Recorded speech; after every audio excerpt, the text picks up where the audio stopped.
Hi, I'm Clara. Today we're not going to tell the solution for industry lasers. It will be a display of the automatic fab laser welding machine.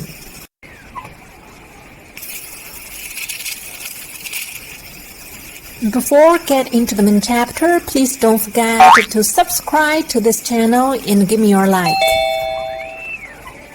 The video will be divided into several sections, which are the whole machine display, the main configuration and approximate price, the applicable scope and suggestions, and the final software operation.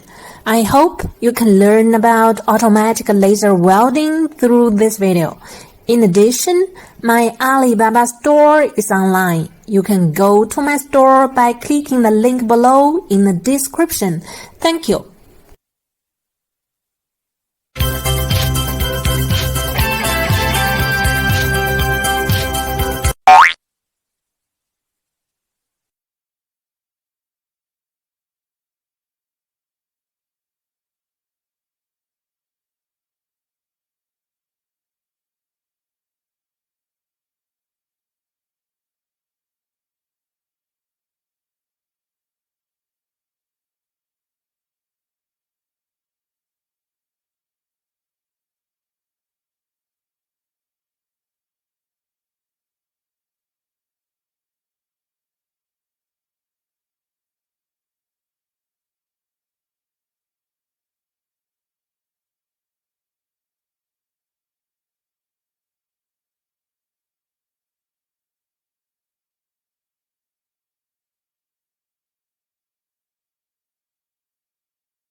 The automatic fab laser welding machine needs mainly 7 parts to assemble.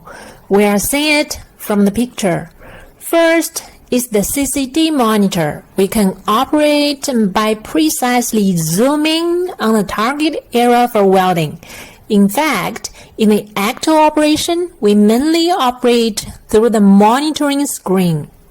Second is the computer, and the software we use is the C6L system. It's more practical in comparison. Later in the last part, the software operation will be shown. The third is the multi-axis table. It can be the gantry model based on the processing atom, and the working space here could be 200 by 300 mm or 300 by 500 mm. The fourth is the customized tool, which is a fixture like the rotary axis. It's also up to the processing atom. The fifth is the welding head. The common brand we use is the WSX. Sixth is the water tiller. Just like the one for the cutting machine, it needs to be inside with the laser power, dual temperature and control. Seventh is the fab laser. Brands could be Ricus, APG, Maxi Photonics, and the power for automatic fab laser welding machine commonly could be 1000 watt to 6000 watt. The optional component could be the wire feeder or other necessary items to finish the welding. The price could be mostly related to the configuration. Let's say it's 1000 watt Ricus laser, WSX welding head, 200 by 300 mm space, Hanley trailer, no gantry table, no wire feeder. The price could be around 73,000 RMB. Pay attention, the price could get changed a lot, maybe a month later.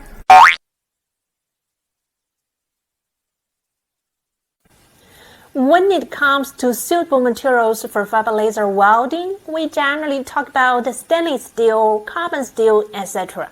And in fact, most of the materials that customers want to weld are those two. Although the shapes may be various, some will be stainless steel cups and some may be carbon steel samples. If those two materials are used, we only need to consider the thickness. Generally speaking, 2 to 6 mm is more suitable thickness. Indifferently, we also need to consider the welding depth and welding method. There are also galvanized shades and aluminum, which can also achieve good welding results, but the thickness that can be welded may be slightly smaller than that of carbon steel under the same power. Next, we're going to talk about copper or brass, which is really a head-scratching material. The timeliness of laser welding copper are related to two main physical properties of the material: low absorptivity to most high-power industry lasers and high thermal conductivity during the process. The absorption rate of copper increases with decreasing wavelength, which means that lasers in the visible band, like green lasers at 532 nm, will yield significant advantages for copper welding, but are not proven for most welding applications.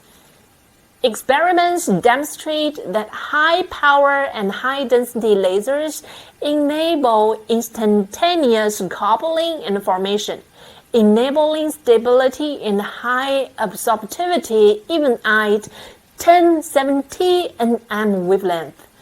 Through the highly dynamic beam swaying, the welding process is very stable, but this power may need to be above 10,000 watt, which means the price will be much high. And we also have to consider this input and output ratio.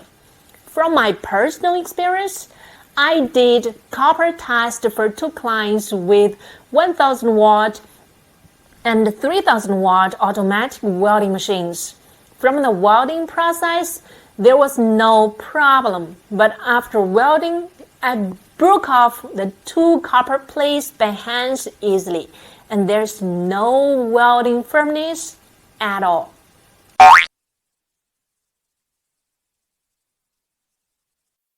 First, let's see CCD. In automatic fab laser welding machine, due to the welding speed and working method, CCD is a very important tool.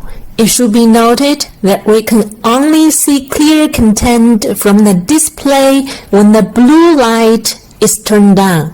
The blue light is off and there is nothing in the display.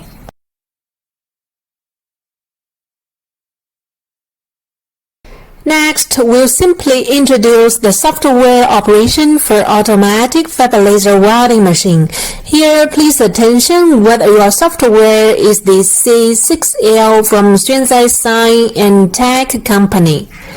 Click the shortcut, we can start up the software.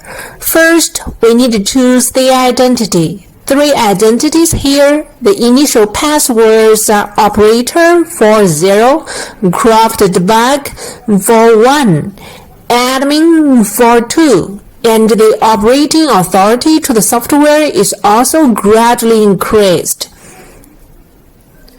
We can see the operating interface. To be honest, it's quite similar to the one of SEPCAD, and actually most of the functions are similar. So if you have been quite familiar with SEPCAD, it will be much easier for you to master the C6L software fast.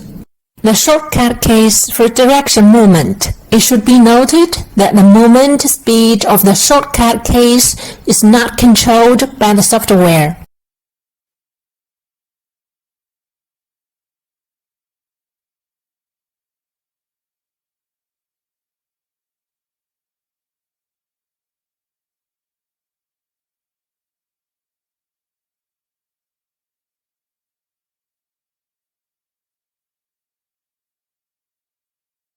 There are 2 softwares displayed on the computer that we need to operate. One is the operation software and the other is the control software of the galvanometer. If you have a wear fader, also need to operate a wear fading interface. However, don't feel complicated. All operations will be very simple. Here are the part we have introduced previously. Come to the operation interface, we need to first turn on the red light indicator. Then open the control software of the galvanometer. Here, the port will automatically appear in the selection box for our wearing. And then click Connect. The following parameters we only need to change is the width. The larger the value, the wider the welding gap. The moving speed here we suggest 100 and keep it still. Let's say we want the width to be 3. Input it, click Save Parameters, then Read Parameters, and last, please remember to click Open Galvanometer. What's the difference by clicking or not clicking Open Galvanometer? The right light indicator is changing. When we click the Open Galvanometer, it will get into the right circle. If not, it's a dot. Can we change the line tabs here? The answer is yes, but the best one is the circle based on our experience.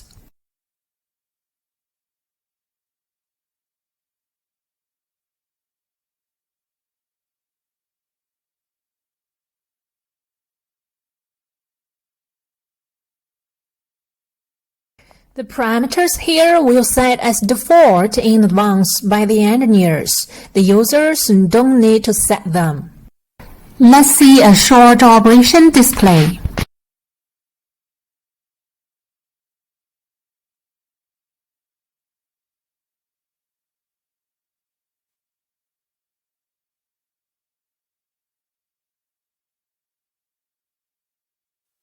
Next, we'll demonstrate the complete software operation process. For example, we want to weld a section of the path referred in the video. The first step is to open the operating software to turn on the right indicator light. Then open the galvanometer control software, set the line width, save the parameters, read the parameters, and then open the galvanometer. Entering the operation software again, we move the welding head to a section of the welding path through shortcut keys. At this time, we need to clear the existing coordinates to 0. The purpose of the coordinate reset is to prevent the welding head from colliding with the target object.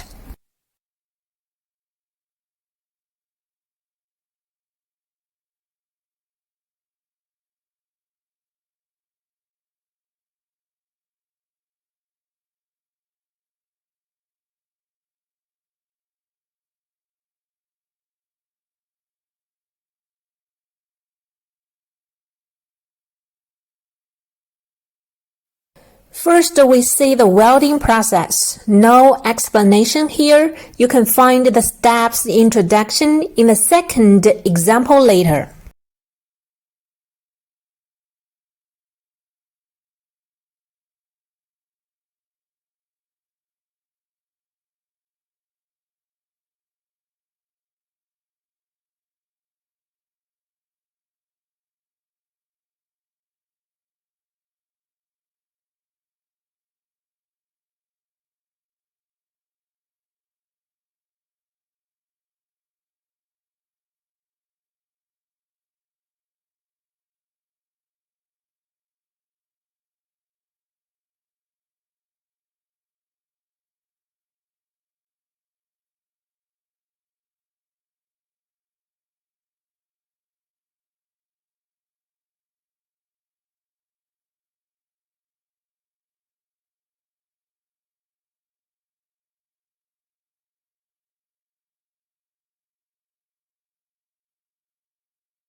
Let's say we're going to weld this gap.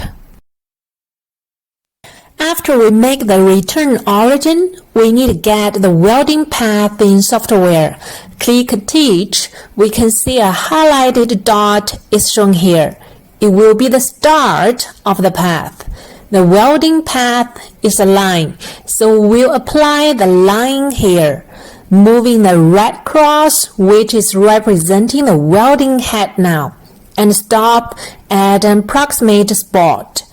Click line here. We can see there is a highlighted line shown, and then we can click idle run to check whether the line we made in software is matched with the actual atom gap. If not, we need to repeat the above steps until both are perfectly fit. Then we need to set the welding parameters. Work speed and peak power ratio should be set based on the actual process. There's not fixed or reference parameters here. A lot of friends asked the welding parameters. Sorry, there's really no such list, because here the left parameters we can just keep what they are from the factory. But the premise is that when the machine leaves the factory, the engineer has debugged the machine and saved the parameters. Start power slow up and end power slow down. If there is a clear dip peak at the start or end of the welding, we can adjust the length parameters in both. And if the machine is equipped with a wire fader, the last option for weld wear is necessary to set. Well, thanks for watching. If you are new here, don't forget to click that subscribe button, give me a thumbs up, leave a comment. And if you still have the time, why don't you stick around and watch another video? See you next Tuesday. Bye! The next step is to download the free PPS file in the description below. You can get a collection of my videos, which is easy to locate the video you want.